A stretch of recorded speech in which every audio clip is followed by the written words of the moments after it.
دوستو، جب مالک بن زار نے حضرت یوسف علیہ السلام کو ان کے بھائیوں سے 20 درہم میں خرید لیا تو انہوں نے مصر کا سفر تیزی سے طے کرنا شروع کر دیا۔ اچانک ان کا گزر آل یعقوب علیہ السلام کے قبرستان سے ہوا۔ حضرت یوسف علیہ السلام کی جوں ہی نظر اپنی والدہ راحیل کی قبر پر پڑی، بے چین ہو گئے اور اپنے آپ کو اس اونٹ سے گرا کر قبر پر پہنچا دیا اور ماں کی قبر سے لپٹ کر رونا شروع کر دیا۔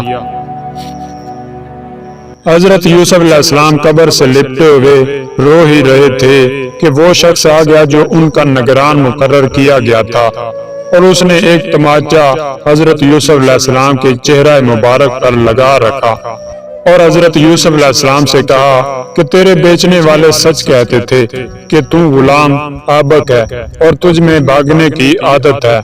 حضرت یوسف علیہ السلام نے اس کے ظلم سے متاثر ہو کر بارگاہ خداوندی میں عرض کی، مالک تو ہی انصاف کر اور ابھی ان لوگوں کو اس ظلم کا مزہ چکھا دے۔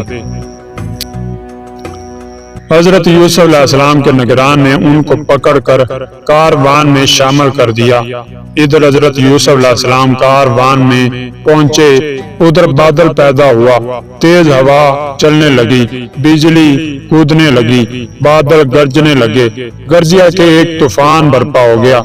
مالک نے ان حالات کو دیکھا اور گھبرا کر کہا کہ کیا بات ہے کہ یہ جو کچھ صرف ہمارے سروں پر ہی ہو رہا ہے اور تمام اطراف زمین محفوظ ہے، شاید ہم ہی میں سے کسی نے کوئی خطا کی ہے۔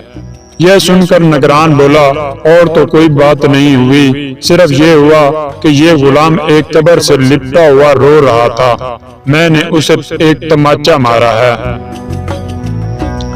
مالک سمجھ گیا کہ یہ حالات اسی وجہ سے پیدا ہوئے ہیں، چنانچہ اس نے حضرت یوسف علیہ السلام سے معذرت کی اور نگران سے معافی منگوائی اور دعا کی خواہش کی۔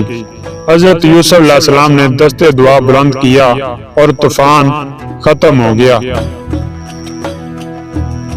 دوستو، اس کے ساتھ ساتھ میں آپ کو زلیخا کے بارے میں بتاتا چلوں کہ زلیخا نام ہے اس حسین ترین عورت کا جو مغرب کے عظیم بادشاہ تیموس یا آئل کی لڑکی تھی، جس کا اصل نام راحیل بنت آئل تھا۔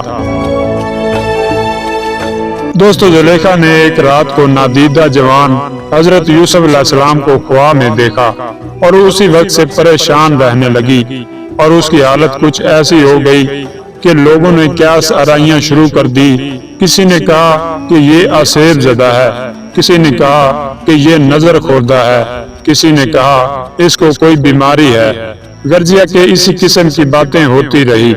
زلیخا نے اپنا خواب اپنی ایک سہیلی سے بیان کر دیا اور دیکھتے دیکھتے اس کا وقت آیا کہ اس خواب کی تعبیر بیان کی گئی اور کہا گیا کہ اس لڑکی کی شادی عزیز مصر کے ساتھ ہوگی۔ تھوڑے عرصہ کے بعد آئل کے پاس عزیز مصر کا پیغام آ گیا۔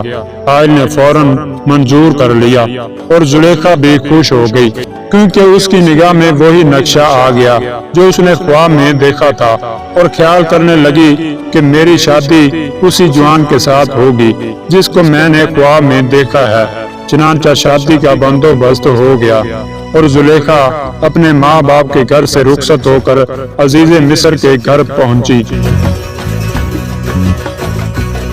عزیز مصر کا اصل نام باروایت ناسخ التواریخ فوتیفار تھا۔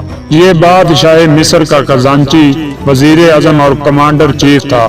اس کا لقب عزیز مصر تھا۔ یہ باروایت تبری نامرد تھا۔ زلیخا جب عزیز مصر کے گھر پہنچی اور اس نے عزیز مصر کے ڈیر ڈول اور چہرے مہرے کو دیکھا تو سخت پریشان ہوئی اور اپنے دل میں کہنے لگی، خدایا یہ تو وہ نہیں ہے جسے میں نے خواب میں دیکھا تھا اور جس کی تعبیر یہ دی گئی تھی کہ عزیز مصر سے شادی ہوگی۔ مجھے تو اس میں اس جوان کی کوئی خوبی نظر نہیں آئی جو مجھے خواب میں دکھائی دی تھی۔ زلیخا اسی الجھن اور پریشانی میں تھی کہ اس سے غیبی طور پر کہا گیا کہ گھبراؤ نہیں، یہ عزیز مصر اس عزیز مصر تک پہنچنے کا زینہ ہوگا جسے تو چاہتی ہے۔ الغرض جب حضرت یوسف علیہ السلام کی فروختگی کا سوال پیدا ہوا اور زلیخا نے اسے محمل سے دیکھا تو پہچان لیا اور دل و جان سے قربان ہو گئی۔ اس نے عزیز مصر سے کہا کہ اس غلام کو خریدنے میں کوتاہی نہ کرنا اور جس صورت سے بھی ہو سکے اسے خریدو۔ اس کے لیے اگر خزانہ ناکافی ہو تو میرے سارے زیورات بھی لے جانا اور ہر صورت میں اسے خرید کر لے آنا۔